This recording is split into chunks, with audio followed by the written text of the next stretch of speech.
And that means you can't rely on the media as it is today either. Oh, of course not. All the media in this country, radio, television, and print, is all owned by 5 corporations. All of these corporations that own the media are owned and controlled, and members of the Council on Foreign Relations sit on their board of directors.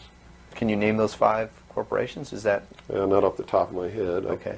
I could try, but I don't want to take a chance on being inaccurate. But you can trace that yourself. Okay. Remember, if you go down and you trace the ownership of a station or a newspaper, and you get to a corporation, remember that somebody owns that corporation, and it's usually another corporation. But when you trace the interlocking of all these things, when you get to the top, there's 5. And all journalists know that there's some things you don't write about, and you don't talk about, because you'll lose your job. And that's where the control is. And that's why they pay anchormen like Dan Rather $2 million a year. Because he doesn't question them. He knows that if he goes against them, he's going to lose $2 million a year. Do you think a man that looks pretty and sits in front of a TV camera for the 6 o'clock news is worth $2 million a year?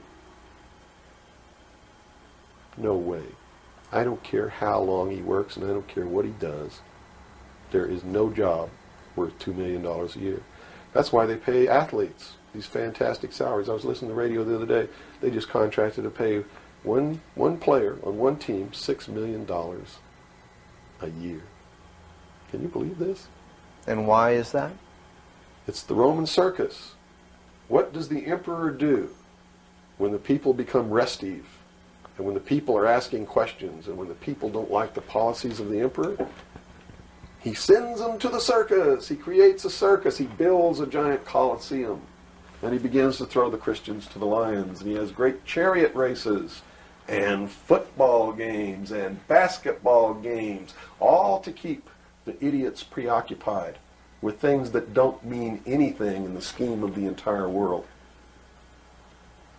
so that they don't have the time to learn what the truth is, so they don't ever get smart enough to learn how they're being manipulated, so they don't ever question the emperor.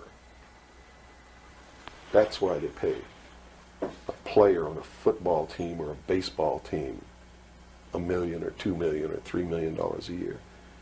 It is the Roman circus.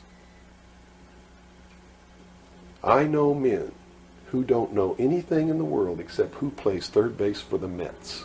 And they think that's a great accomplishment. And they meet and pat each other on the back and bond and go have cocktails and talk about what this guy that plays third base for the Mets did in last night's game.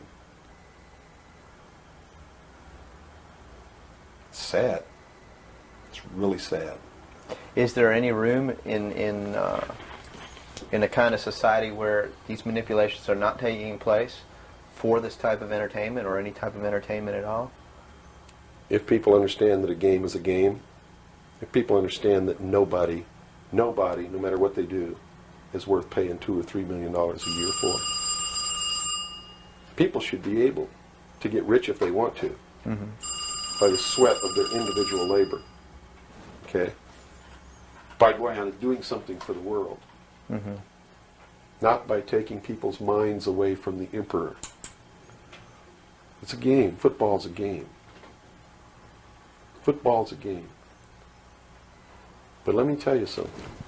When 150 of the most powerful men and women in the world can meet in secret in Baden-Baden, Germany, and plot the fate of billions, and nobody even cares about it, but 6 football players go to lunch together, and it's in the headlines across the country, you have a reflection of the society in which that exists.